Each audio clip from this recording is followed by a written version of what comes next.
မလေးရှားမှာပါမစ်မလိုဘဲနဲ့ဖွင့်လို့ရတဲ့ဘဏ်ကိုပြောပါဆိုရင်တော့ဒီ merchant rate ဘဏ်ပေါ့နော် merchant rate ဖွင့်ဖို့ဆိုရင်မိတ်ဆွေတို့မှာ passport စာအုပ်တစ်ခုရှိုံနဲ့အလွယ်တကူဖွင့်လို့ရတယ်ပေါ့နော်ဖွင့်တဲ့ကံမှာဆိုပတ်ဆက်လည်းအများကြီးပေးစရာမလိုဘူးပတ်ဆက်100ပေးုံနဲ့ကျွန်တော်တို့အကောင့်ရောဘဏ်ကတ်ရောရတယ်ပေါ့နော်အဲ့တော့ရတဲ့ကံမှာဆိုလဲကျွန်တော်တို့ကသူတို့ကို cat phone နဲ့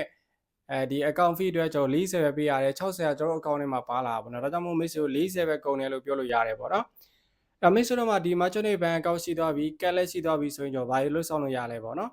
အဲ့တော့မိတ်ဆွေတို့မှာကတ်စီမယ်ဆိုရင်တော့ကျွန်တော်အပြင်မှာဈေးဝယ်တဲ့ခါမှာဆိုရင်ဒီကတ်တဲ့ပတ်ဆက်ထည့်ထားမယ်ဆိုရင်ကျွန်တော်ပတ်ဆက်ငွေသားပေးစရာမလိုဘဲနဲ့ဒီကတ်နဲ့တို့ဈေးဝယ်လို့ရတယ်ပြီးတော့ line မော်ရနေဈေးဝယ်မယ်ဆိုလည်းဒီကတ်နဲ့ဈေးဝယ်လို့ရတယ်ပေါ့နော်အဲ့တော့မိတ်ဆွေတို့မှာအကောင့်ရှိမယ်ဆိုရင်တော့ဒီညီမပြီးကို KBZ Pay တွေကမ်မော့စာဘဏ်အကောင့်တွေ ARB ပေါ့နော် CB ဘဏ်တွေကိုတိုက်ရိုက်ငွေလဲလို့ရတယ်ပေါ့နော်ကိုကောက်တဲ့ကိုပတ်ဆက်ထည့်ပြီးတော့ငွေလဲလို့ရတယ်ဒါပေမဲ့မိတ်ဆွေတို့ပုံမှန်အကောင့်ဆိုရင်တော့3000လောက်ဒီပဲကျွန်တော်ထည့်လို့ရတယ်ပေါ့နော်အဲ့တော့မိတ်ဆွေတို့2000ဒီထည့်လို့1000ဒီကျော် upgrade လုပ်လို့ရတယ်ပေါ့နော်3000ဒီ upgrade လုပ်မယ်ဆိုတော့မိတ်ဆွေတို့ visa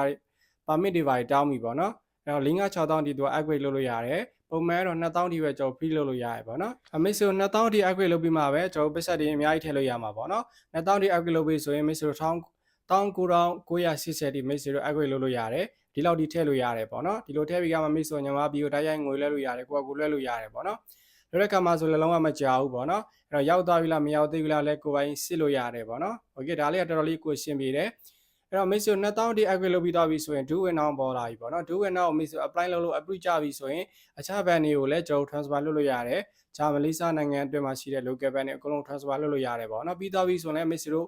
ဒီကိုယ့်ရဲ့ merchant account တွေကိုလည်းအခြားဘဏ်ကနေပြီးတော့ကျွန်တော်ငွေလွှဲလို့ရတယ်ပေါ့နော် do win now မိတ်ဆွေတို့ apply လုပ်ပြီးမှပဲအခြားဘဏ်ကနေမေဘဏ်ဖြစ်ဖြစ်အခြားသောဟောင်းလောင်းမဲ့ CIMB ပေါ့နော်ဒီဘဏ်တွေကနေပြီးတော့ကျွန်တော်တို့ကတ်ထဲကိုဒူးဝင်အောင်ပေါ်သွားပြီဆိုရင် account number ကလေးပေးုံနဲ့ကျွန်တော်ထည့်လို့ရတယ်ပေါ့နော်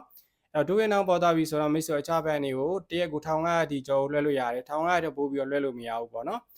အဲ့တော့ဒီ merchant ရဲ့ account ညလွှဲမယ်ဆိုရင်တော့မိတ်ဆွေ2000ဒီ upgrade လုပ်ပြီးသွားပြီဆိုရင်တော့ကျွန်တော်တို့တရက်ကို1000လောက်ဒီလွှဲခွင့်ရှိတယ်ပေါ့နော်ဖုန်းပေတွေပါလည်းကျွန်တော်ထည့်လို့ရတယ်ပေါ့နော်ဒါလေးကတော်တော်လေးကိုရှင်းပြတယ်အဲ့တော့မိတ်ဆွေတို့မဖွင့်ကိုမှတော့ permit ရှိတယ်ဆိုရင်တော့ကိုအိမ်ကနေပြီးတော့ဖွင့်လို့ရတယ်ပေါ့နော်ကျွန်တော်ဖွင့်နည်းကိုလည်းကျွန်တော်ဗီဒီယိုတင်ပေးထားတယ်ပေါ့နော်ကျွန်တော်ကတော့ကိုအိမ်ကနေဖွင့်ထားတာပေါ့နော်ဖွင့်တဲ့ခါမှာဆိုရင်တပတ်လောက်ဆိုရင်တော့ဒီကတ်ကနေကတ်လာပို့ပြီးတယ်ပေါ့နော် delivery နဲ့ okay ဒါလေးမျိုးဝေးဖြစ်ပါတယ်အဲ့တော့မိတ်ဆွေတို့ merchant ရဲ့ account ရှိတာမယ်ဆိုရင်တော်တော်လေးကိုအသုံးဝင်တယ်ပေါ့နော်အဲ့တော့မိတ်ဆွေမဖွင့်ရသေးဘူးဆိုရင်တော့ကိုယ်ပဲဖွင့်ဖို့ကျွန်တော်အကြံပြုပါတယ်